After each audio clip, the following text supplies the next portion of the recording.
to the Post-Purchase Pro podcast. This is the only podcast that dives deep into post-purchase marketing to help Amazon sellers increase sales, ranking, reviews, and profits. It's everything that happens after the initial sale that makes a difference. We call this the back end. Hey everyone, welcome to the podcast. I am your host Dylan Pettijohn today, and I'm here with my co-host Amir, and we are going to be interviewing Oz Merchant from Viably. Viably, yes.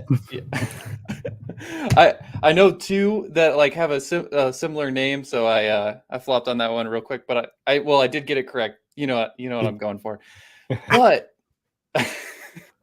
So let's just get into it. Could you give, for those people that don't know Viably, could you give a little background into what you guys do in the space? Sure, absolutely. Appreciate Dylan, Amir, you guys having me on this morning, I guess. And Viably is both a banking and funding platform, as well as a cash flow management and planning tool, really helping e-commerce folks, whether you're selling on Amazon, Shopify, Walmart, eBay, really to kind of help scale up that business.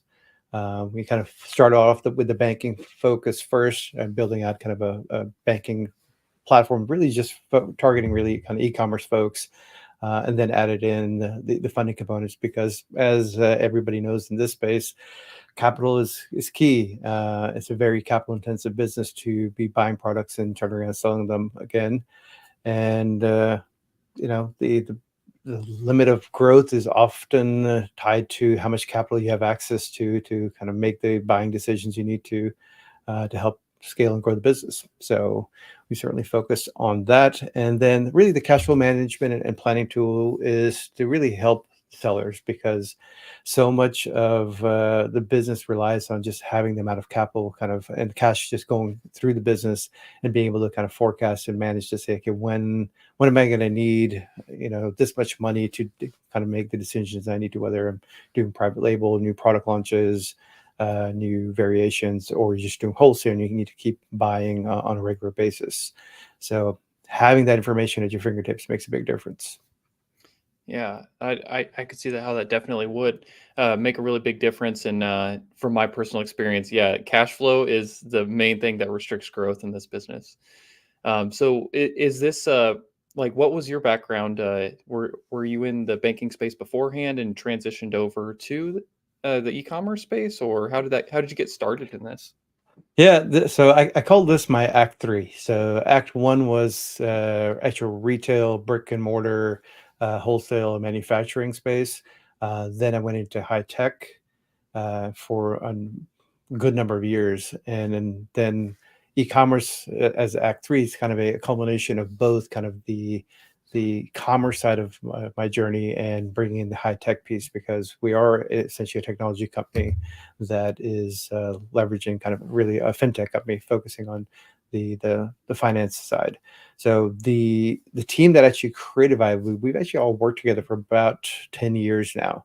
We actually had a previous company called Samanage, which we sold about 5 years ago, and kind of everybody took some time off, enjoyed that exit, and CEO reached kind of out and said, hey, I want to get the band back together. About 22 of us came back together, and we went to really solve an issue that we ran into kind of in the early days. Being a SaaS company in the previous company, we understood that traditional banking doesn't know how to underwrite a SaaS business, nor do they know how to underwrite a e-commerce business. A traditional bank is looking at, okay, well, where's the property? Where's the equipment? Where's something we can collateralize and give you funding from? They don't have a model that says, well, on the SaaS side, it was like, well, there's nothing. There's just this software we're building and we're selling that. So they didn't know how to underwrite that. In the e-commerce, same thing. It's like, I'm generating all these sales, but I don't need to have a big warehouse facility necessarily. I don't need to have all this infrastructure to kind of something that could at least get collateralized. So traditional banks were like, well, we don't really know how to underwrite that business, or they were wanting, some major kind of personal guarantees to say, okay, well, something happens to the business, then we got to come after you. So to solve that problem, we're like, okay, we get this space. We know how to kind of understand some of those challenges that people who sell on kind of essentially the cloud run into. So let's go help those folks out. So that's what we did. No, that's awesome. What if you don't mind me asking, what did you do before in the tech space? Was it still fintech or?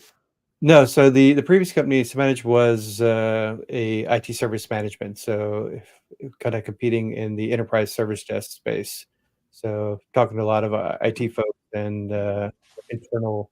But if you're a big enough company, at some point you need kind of an internal ticketing system to communicate between the different departments and teams. So we were kind of that essential core function that lets you communicate amongst all your team. So Gotcha. So similar to like Jira or Trello or ClickUp or something like that. So those will do more project management. So if you're familiar with like a Zendesk Mhm. or like Zendesk is like customer facing, so you're using that for ticketing for customer support, external facing. We were doing it for internal, meaning like if you're over 100 employees, you're going to have like, okay, HR has a service it's providing to the rest of the company. IT is providing a service to the rest of the company. Marketing is providing potentially a service to the company. So it allows you to sit there and communicate amongst your internal teams and actually have kind of accountability and service level metrics to say, are they responding to me in a timely manner or not? If it's payroll, for example, if I have an issue with payroll, rather than having to walk over that, I can just submit a ticket. It gets routed to the payroll team, and they can take care of the issue. Maybe it's an address change. Maybe it's my insurance allowance and stuff I needed to change. So That makes sense. That makes a lot more sense. I was thinking of some stuff that we had set up internally, but it sounds like that is more of a system like what we have on our outbound side.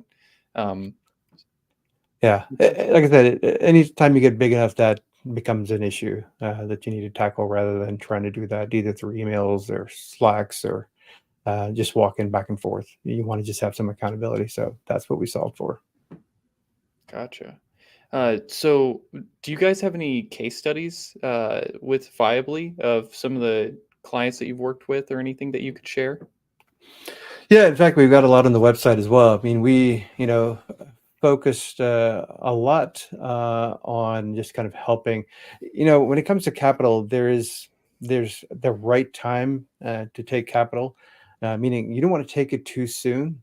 Meaning that if you're still trying to figure things out, you're not going to get a good ROI on that capital. Meaning that if your ads aren't optimized, you can take money and kind of dump it into ads. But if you have kind of a ad kind of layout where it's not just optimized, you're basically you're covering the essential problem because you're feeding more, you're generating the sales which you're expecting, but is it for the best ROI for that dollar?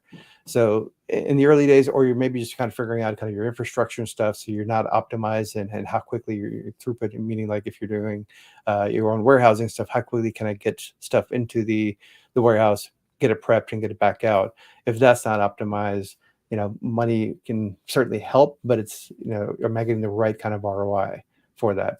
So the early days, it doesn't necessarily make sense. And when you're later in your kind of your journey, I mean, like you're mature and you're at a point where you've been at this, 10 plus years, and you're growing only, 10, 15% year over year.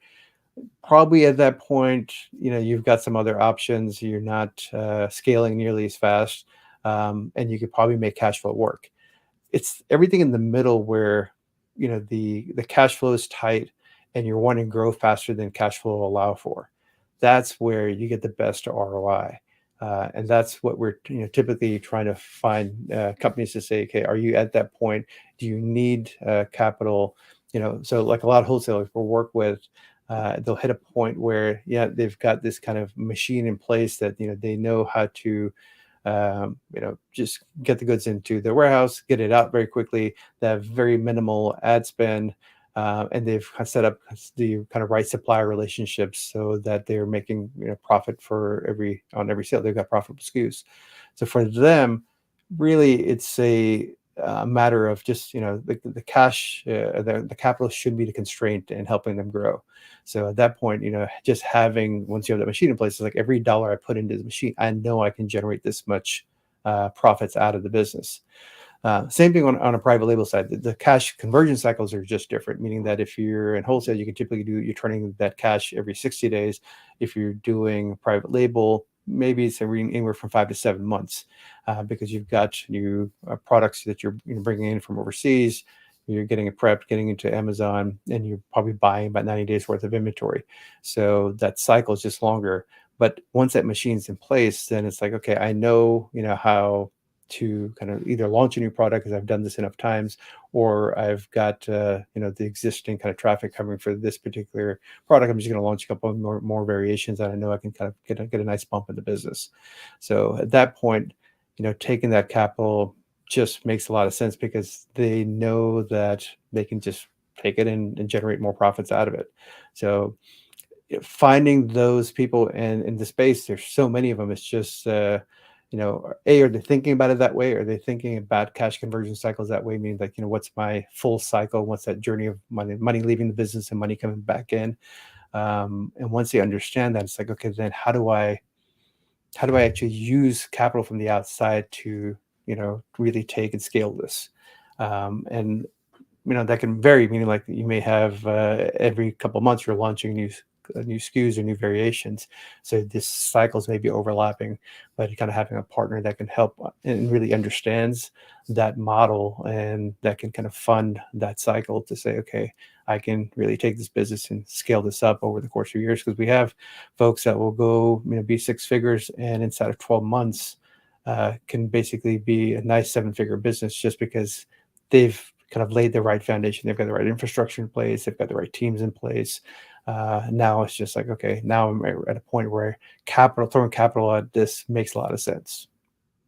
Yeah, gotcha. No, Oz, you kind of touched on it there at the end, about like just working with your customers and clients and whatnot, and trying to figure out the best way to pursue, the actual final outcome that you guys are looking for, right? But could you give us a little bit of more background on kind of how customer feedback has actually shaped the way that your company operates, or how it services the offers? Yeah. So meaning like the journey of that? Yeah. Just like kind of how did you get to the point where you're at now, where 100%, okay, this is what we got to do. Like just what feedback have you heard from customers that's helped you actually grow to the point that you're at now? Yeah. So, because we're a technology platform, we're connecting to all the data, meaning that we're bringing in, we're letting you connect to your Amazon storage, your Shopify, Walmart, eBay, plus your bank accounts, plus your credit cards. So we get a holistic picture of the business. So it's not siloed to any particular marketplace, but looking at the business as a whole to say, okay, you've got expenses and revenues from this channel. It could be Amazon, but in addition to that, you've got other expenses for consultants, VAs, softwares that you're paying for, taxes, insurance. So you're getting to see this whole holistic picture. And from an underwriting standpoint, it's data that we need already, but we actually turn around and share that back to you. So that's where we essentially give you this cash flow planning and management tools, because it's the same kind of data that we're looking at. We just make that available so you can actually start seeing exactly kind of what we see and say, okay, well, this is how my business is performing. This is how it looks 12 months out, looks at it 12 months back as well. And I can see kind of the trend line and how that business is shaping out. And then from there, you can start planning out and say, okay, if I were going to go do a new launch, say in February, what can I basically do with my existing cash flow? Can I go do one new product, one new SKU launch, and can I do 3 variations? That may be the right strategy, meaning that, okay, where the business is at, that's the right way to go, but you may not have the cash flow to cover that. So now you've got the data to say, well, either I change my strategy and say, well, maybe I go launch one new product and just do one new variation, or if it makes sense, okay, I will do those 3 variations as well, but I need to get some additional capital to go execute on that. So now I have kind of the data and I have the means to, and the relationship with a partner like Viably to go really execute on that. And, like I said, that's a lot of it becomes a discussion because it's like, okay, well, sometimes it's planning out because the other piece of it is, especially when on private label, you don't need all that capital right away. You need a portion of it now as down payment. I need some more again in 30 to 45 days for release of those goods. And maybe sometimes you're paying it even once it arrives at port here. So we can kind of structure that really to align with the business. And then you can actually kind of map that out in your cash flow planning as well. So say, okay, I need this much here, this much here, this much here. And now I can see what's the actual impact of the bottom line. Is it, am I staying in a healthy cash flow or am I hitting some dips and stuff? Yeah, absolutely. And I know that you said it a little earlier during this podcast episode, but you talked about having just a good foundation to start on and how important that is, not only for Amazon, but pretty much everything in life, as we've kind of grown to learn.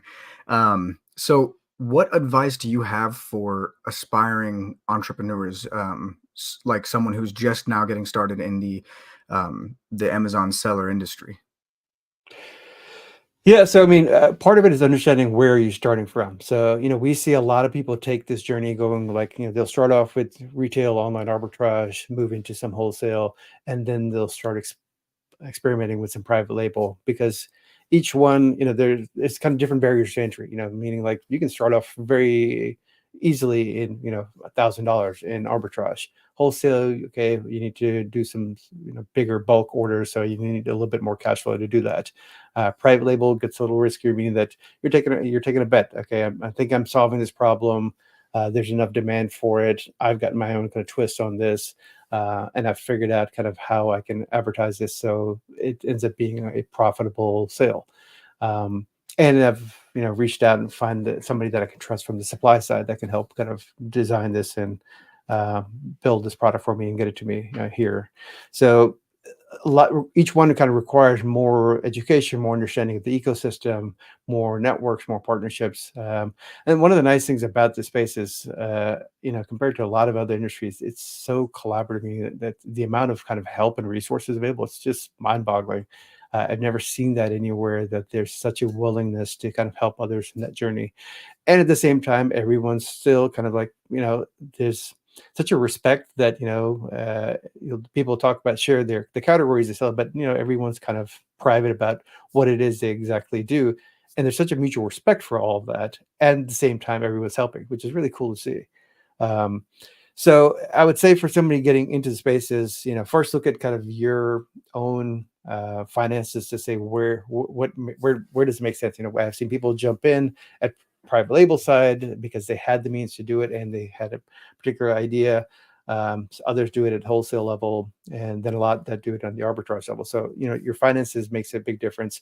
The other is oftentimes people will come, I have this idea and I want to sell it, and it's like, if you're at least in the Amazon space, it's like the idea I think matters less. It's more about leverage all the data that's available to see what the demand is. Just because you have an idea doesn't mean that somebody wants it. It's and I talked to a lot of people that outside of the Amazon space, and they're like, it's like everybody has an idea. Like, hey, well, I wonder if I could go sell this. Oh, that's not exactly the way to think about it. There is a steady traffic coming here. Just give the people what they're wanting and put your own little twist on it. So it's helping them kind of understand that it's not necessarily about like innovation, like I'm going to go radically change the industry. It's like, okay, here's this flow of money coming through that kind of just tap in and say, here I have a new way to kind of help you solve that problem. And can I stream, put a little tributary from that flow of money coming to me now? So not trying to reinvent the wheel. Yeah, well, I mean, the thing is, it's very expensive. People who do those type of moves require deep pockets to kind of really influence and educate the marketplace. Here, it's like, okay, there's enough demand, enough people doing stuff. It's just finding your own little twist on it.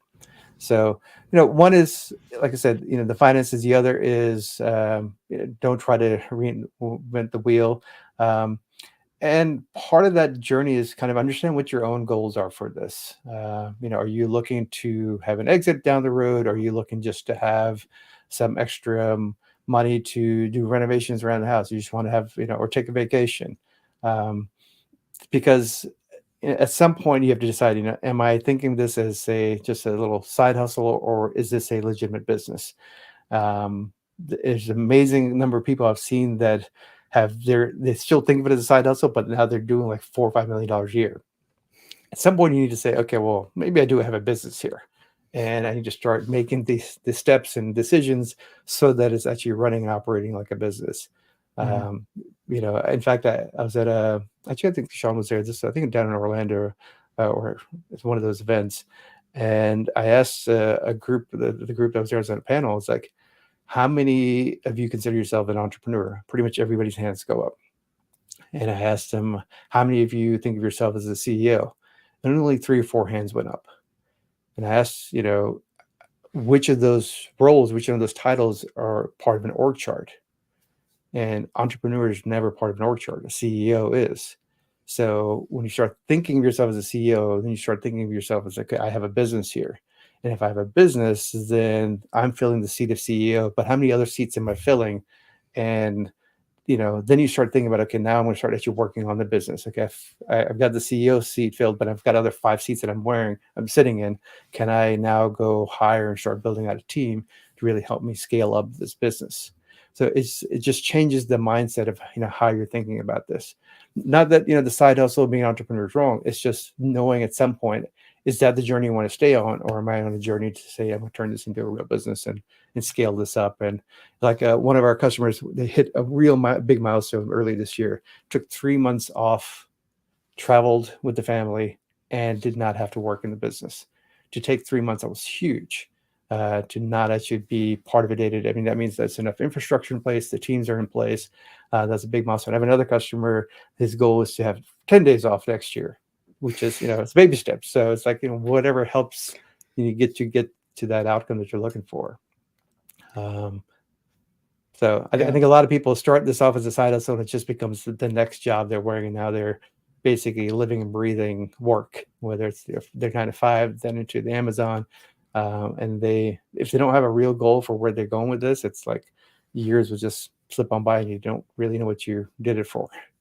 I think one thing that I can take from that is there's just varying levels of seriousness, and that changes as you go through the progression of, okay, I'm actually making money with this now. It's not like side hustle money anymore, and it grows into something where you're like, okay, I guess I really don't need to work anymore in this other job because I'm doubling the amount of work I have to do working on this and working on that. I should go all in on this because this is really what's taken over, and I need to treat it more like the business it is, and it's no longer $1,000, $2,000, $3,000 a month side hustle. But another thing that you had said that I thought was really interesting is that some people look at it as that side hustle, but some people also look at it at the end of the day as an exit opportunity. Because I want to say over the years that I've been in the space, I've seen a shift in how many people are looking at it as the side hustle to shifting more people nowadays that I talk to are actually talking about the exits, and that's more what they're excited about. And the interim cash flow isn't really as, of course it's important, but that's not what they're focused on. They're focused on that big payday at the end of it.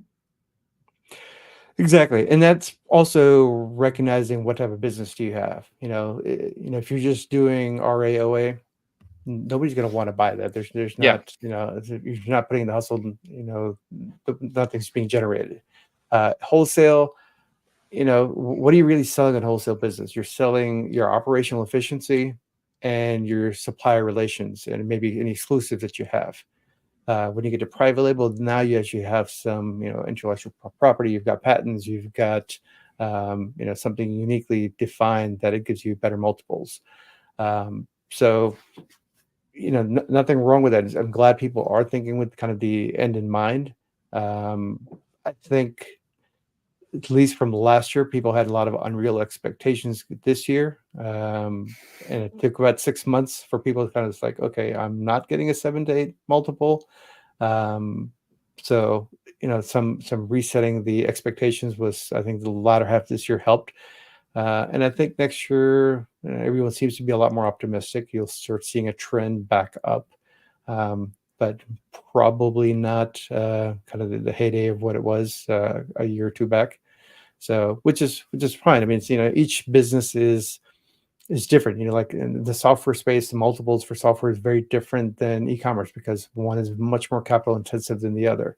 So, part of that is just understanding what kind of business are you in and what kind of it makes sense for that kind of business to have as from an exit standpoint, from a multiple standpoint, and what kind of brand are you building. If you're looking on the private label side, I was talking to some folks at Accelerate. They were looking at you have an IPO last year, then they're pushing off, and they're, I think, shooting for it for next year. So, that's a 250 person organization now, and they've really built out a solid brand, and they've got multiple channels across from e-commerce to brick and mortar. They're doing a lot of B2B stuff. So, it's at some point you have, like I said, decide what's the journey you want to take, and where do you want to take it to, and how seriously you're going to take the business. Because there's a lot of potentials. There's a lot of opportunities, a lot of problems to solve, a lot of different twists on things. And then a lot of it's just kind of telling the story and having something that kind of resonates with a niche, an audience that kind of, you kind of create your own tribe, and the tribe kind of follows everything you're doing and likes, your messaging, the problems you're solving and how you're solving it. And, that's a great way to kind of build a company. Yeah, no, that really makes sense. So if anybody wanted to reach out to you at Viably or the team at Viably, how could they get in touch? How could they how could they reach out to you guys? And then right before that, I did have one other question. Sorry to throw this in here. For those people, like Amir had mentioned earlier, that they were in the process of getting started. Let's say they had reached that point where they are up and selling. Would you tell them they should wait until their ads are optimized and everything is in line, as far as like they've got their product purchase price optimized, they've got their ads optimized, and then they should reach out? Or at what stage do you really think makes sense to at least start that process? So a couple of things to that. So one is from the platform as a whole. I mean, we've got the digital banking for e-commerce, the cash flow management planning tools. You can start using all that. The whole platform is free. So anybody can start using that. From a funding standpoint, you may still qualify for funding. It's not like we're saying no to that. It's just as a business owner, you want to think about, am I getting the right kind of ROI for me? But there are times that, it just makes sense. I need the capital to take that next leap. We're working with somebody that they've got a few SKUs, but they're really looking to move to a new factory. And for them to move to the new factory, the minimum order size is just much larger, but it will make a big difference to their business. So for them, it makes sense to kind of take that leap, just because it's going to really elevate the business. It'll pretty much take them from a 6-figure business to a 7-figure business, just because the unit cost is going to be far lower for them. So those are the type of bets they're willing to make, because they've seen enough kind of proof points, just because they've been doing this for the last couple of years. They've just been doing with different manufacturers in much smaller quantities. So, there's no kind of clear-cut answer to say that this is the best time. There are just more optimal times than other, or there may be times where you're just going to get better ROI on how you're using that capital. So, like I said, in the meantime, you can still use the banking platform. You can still do the cash flow planning and forecasting. And, then it's just simple as like, okay, click the button whenever you're ready for funding, and just say, okay, I want funding as well. The algorithm will kind of trigger and do the underwriting and give you an offer. Simple as that. Awesome. And was there anything that we wanted to give away to anybody in the audience that wanted to reach out to you guys? First, how can they get in touch? And then, did you guys have an offer for the audience that's listening to the podcast currently? Yeah. So the best way to get in touch is just if you go to runviably.com, RUNVIABLY. I'm sure you guys will have a link here. Mm-hmm. That's the best way. And I'm and all the handles for Viably just kind of at Run Viably. I'm also at Oz Market in most places as well if you want to reach out to me. And the offer we have to the Post-Purchase Pro audience is so $500 for the first 5 customers that are coming through you guys and that are getting funding from us. So it's awesome. I think make that link for that available in the show notes, I believe. Yep. Well, we're going to be adding that to the show notes. Awesome. Love it. Well, thank you so much, Oz, today for being here. I really appreciate it. I'm sure that the audience that's listening to this is going to get a ton of value, not only from learning about what they can do with you guys, but just some of your past experience and being able to share stuff with them as you've grown as an entrepreneur. Yeah, appreciate you having me on, Dylan. Amir, appreciate it both. Of course. Thanks for coming. All right. Thank you. We'll sign off here. See you guys. Have